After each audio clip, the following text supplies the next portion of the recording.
Hi folks, I've been rereading a book by Brad Warner, Zen Buddhist guy, with the intriguing title of There Is No God and He Is Always With You. I had a feeling about what Brad Warner meant by that title, and I was right. It's the idea that there is a God as long as you're prepared to throw away your preconceived notions of God as a being, as a conscious entity that's kind of human-like. Yes, then there is a God. Anyway, I wanted to talk specifically. I'm actually rereading this, and I read it about a month ago, and I liked it so much I wanted to read it again. So, big thumbs up for this book. All of his books are well worth your time. I actually have all of Brad Warner's books stacked on the shelf here.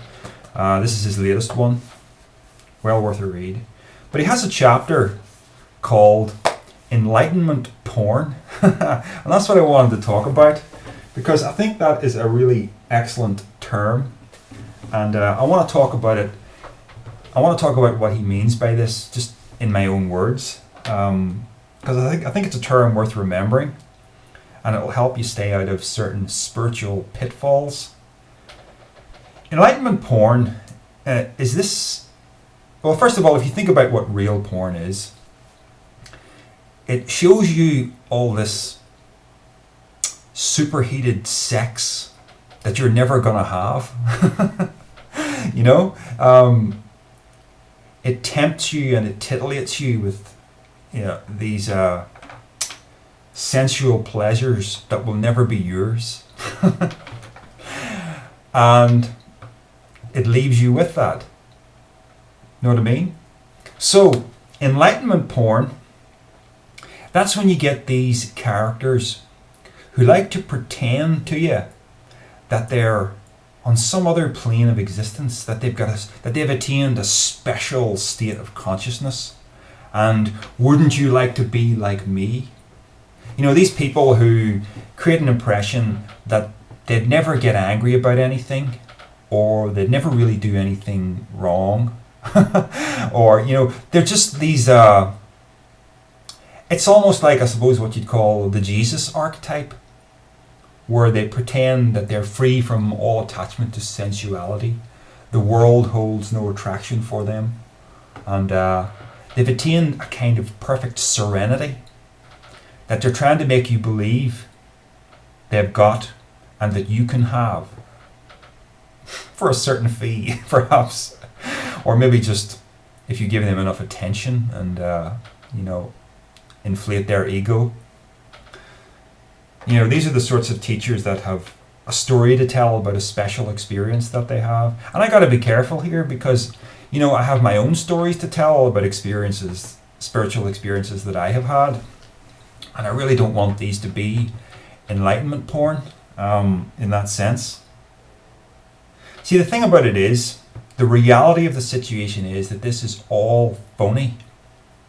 Everybody suffers the slings and arrows of life and the slings and arrows of just conscious existence.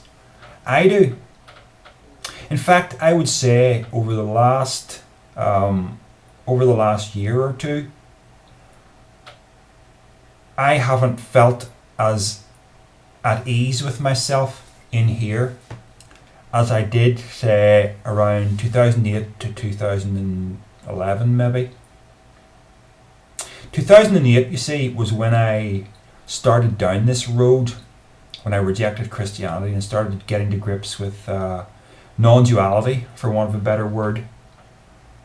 And there was an incredible period of excitement in those early years, because there was an awful lot of stuff that I wanted to learn, and an awful lot of subtle discoveries to make about the truth of the universe. Not that I've got any kind of end game on that, or any kind of total worldview. There was just an awful lot of really interesting stuff from a lot of diverse avenues, and it was very exciting to learn. And there were a small handful of real profound eureka moments where my mind was blown. But the thing about it is, after you learn this stuff and you integrate it into your life, you still have to live that life. And it's in the same place that everybody else is living their lives. And it's not different. Well, it is to an extent. Because if nothing has changed, then what was the point in any of that? But at no point do I ever get to reach some sort of state of mind where I no longer have to suffer anything. Where I no longer mistreat somebody out of my own stupidity.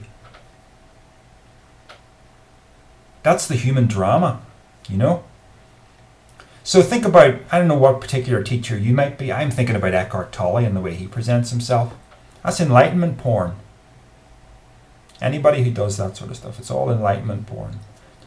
These men aren't being themselves. They're being a character. They're projecting a character, and they're pretending that you can be that character when you can't, because it's not human. So, the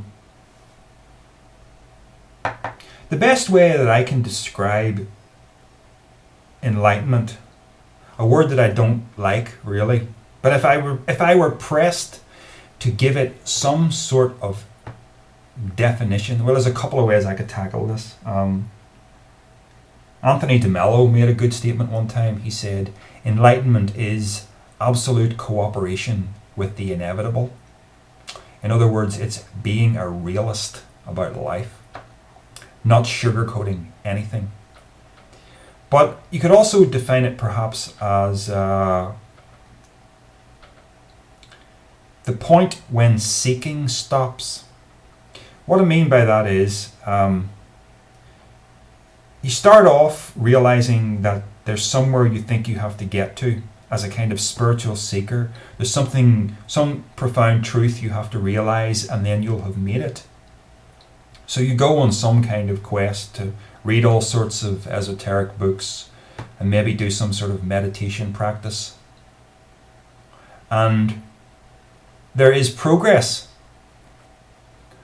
But the end point of that progress is the realization that there was nothing wrong with you to begin with. And you're thrown back into the realization that the human organism is not broken, is not fallen. You're perfect in your imperfection. This is what life is supposed to be. So, on the one hand, it's a bit like never having taken that journey. But there's a big difference between somebody who's going through life, who thinks they have to attain something, and somebody who realizes that they don't have to attain anything. See what I mean? The realization of that puts life in a certain perspective that makes it a lot better than it is if you're constantly going around thinking that you're missing out or that you're not good enough, which is a particular way that Christianity goes about it.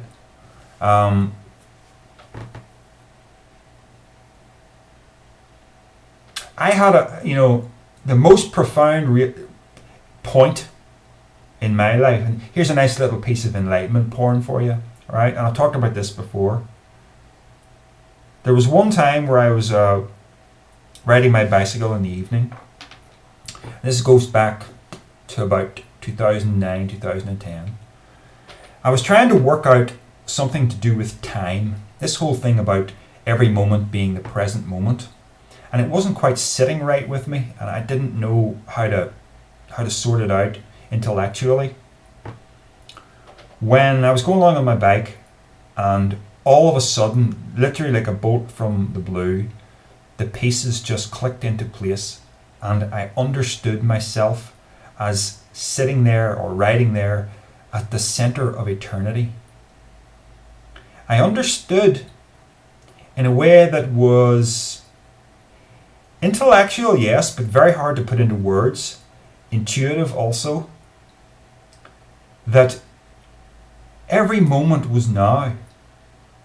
That now existed in an infinity that was past, in the present that I was sitting in, and an infinity that was yet future. And yet, no matter how much I moved forward into that future, there was still an infinity of future ahead of me and an infinity behind me. So the moment that I was in, no matter what moment it was always the center of eternity. There wasn't a destination to get to. And I understood that not so much no matter where I am, but no matter when I am at the center of everything. And it was like time collapsed into a single moment. And even though I appeared to be propelled through it, you were always in the center of it. And it hit me in such a profound way that it totally changed any ideas I had about needing there to be an afterlife, because all life is you in another guise. So all the other yous, all throughout time and space, are all existing at the center of eternity at every moment. So this just hit me and I started to laugh. And it was amazing.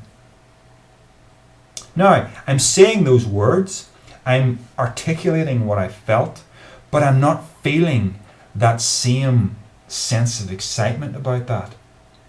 And I don't think really it's like it slipped away from me. I think I just integrated it. And it's like anything in life, no matter how exciting it is, when you get used to it, it becomes mundane. So I have this more profound perspective on time, but it's just become mundane. And that, unfortunately, is what happens with any spiritual quest.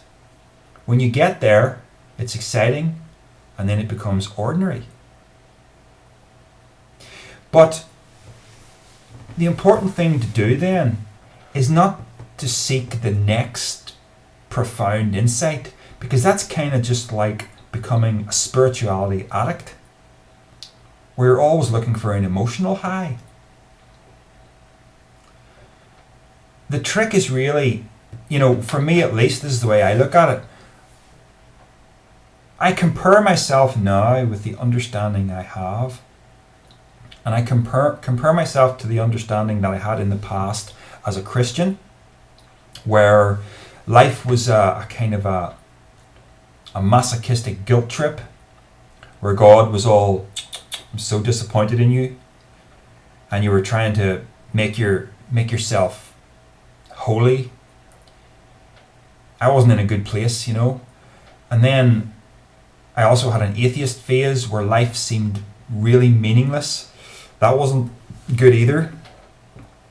So I compare myself now to then, and that's when I realize there has been a change, and it has been important. And it's not that I keep needing these fixes, these spiritual fixes, where I need another emotional high. I need to move forward. No, I'm here. I've attained. I don't want to say I've attained enlightenment, because I really hate that term. I've improved the quality of my consciousness. That's the best way I can put it. Because this is not a salvation experience. There was nothing wrong to begin with, except all the bad ideas that other people had implanted in me through my upbringing and whatnot. Not that it was my parents' fault. My parents weren't particularly religious, but this culture that we live in, I inherited Christianity. I inherited scientific materialism. That all had to go. That all had to be unlearned before I could make any real progress. So yes, I am still interested in learning new things, but not with that sense of grasping that, there's something I have to find, there's somewhere I have to get to. No. It's done. So, enlightenment porn. I try my best to avoid it. So even though I had that, that spiritual experience, I don't want you to think, oh, I have to have an experience like that. I had the experience. I had the joyous moment of laughter, and then I came back down to earth again. And that's just a memory now. So that's the way it is. That's what it is to be a human being. We're not broken, and that's really important to realize. The way you are in your natural state is the way you're supposed to be. And I honestly think that this philosophy that I adhere to is to a large extent just a natural philosophy. We have ideas that the mind is separate from the body. Would you have naturally had that if you weren't taught it from the cradle? Mind-body dualism, the idea of a soul, like a little man that's in here riding the body. And when the body dies, the little man goes and he takes the personality with him and goes into another body. We all inherited this junk from René Descartes, and older than him, from most Western spiritual traditions, all have that idea of the soul. It's bogus. And most of us are not aware of another side to that, other than to say consciousness is an illusion, like some scientists would say. So it's more natural, I think, to feel a sense of inseparability with yourself and the universe. You are the universe experiencing itself. You can't have a person without an environment. It all goes together. If there were no air coming into your lungs, you would not exist. If the trees did not provide the oxygen, you would not exist. If the earth were not the size it is, you would not be held to the ground. All these things go together. It's all one process. So, getting off track. But anyway, just thought it was interesting to talk a little bit about enlightenment porn so that you won't be suckered by it. Brad Warner, there is no God and he is always with you. If Brad Warner happens to see this video, I know he's doing a tour of Europe at some point. Hope you make it to Northern Ireland, Brad, because I'm sorry I missed you last time you were here. In fact, I couldn't believe it when I heard later that you'd actually been in Belfast, which is 25 miles distant from where I live. So, hope to see you someday. Bye, folks.